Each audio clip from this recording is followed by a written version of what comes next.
Timyong! Kanina pa kita hinahanap ko, dito ka lang pala kumakain. Alis na ako. Okay. Pag-iinsin na po kayo. Kumakain naman po ako ng agahan. O, tara na.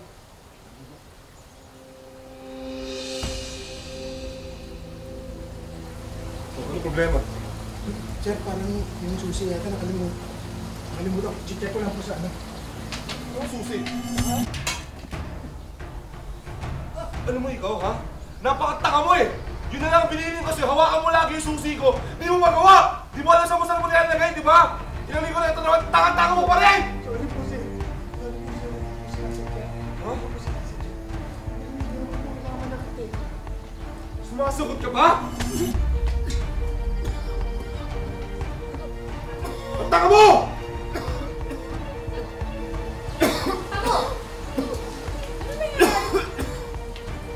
Anong nangyayari dito? Ha? Ang bobo na ito eh!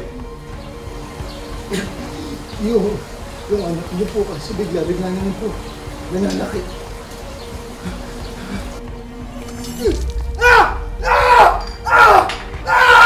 Ang kapal ng mukha mo para sisihin mo pa yung anak ko! Kaswelduhan ka lang dito! Ano nangyari? Ano nangyari? Ano nangyari? Uy! Tanga-tanga. Sinaktan niyo ang asawa ko? Oo. May magagawa ka? Baka nakakalimutan yung paswelduhan lang kayo dito, kaya pwede namin gawin sa inyo ang kahit na ano! Pero sobra naman ho yung pananakit. Nasagot ka, no? Ma'am! Punta po! Ma'am! Tama na po! Kayo na nga paswelduhan kayo! Tama na ho! Alamin niyo ang posisyon niyo dito, ha? Ano yung asawa ko? Ha? Hindi ko po siya! Hindi ko po siya! Sumakasal ka ulo! Ha?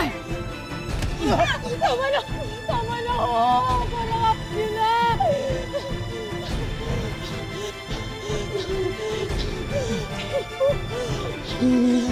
Tama na. Ayos ka lang. Ayos ka lang.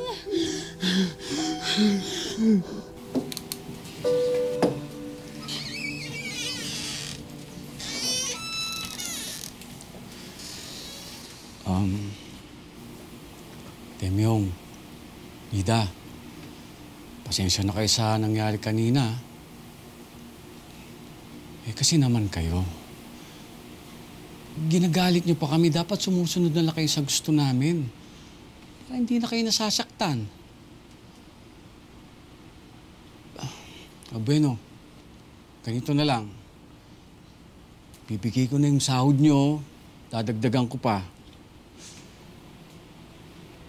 Oo, yan. Nasend ko na sa mga bank account ninyo yung mga sweldo nyo. Ha? Para naman maibsan yung mga sakit na nararamdaman nyo. Gusto na ho namin umalis mag-asawa. Hindi pwede. Buwan kayong nakakontrata sa amin. Kaya sumunod na lang kayo sa gusto namin. Pero sir, sobra na po kasi yung ginagawa niyo sa amin eh. Sinabi na hindi eh! Ayoko nang paulit-ulit! Talaga bang ginagalit niyo ako? Ha? Hindi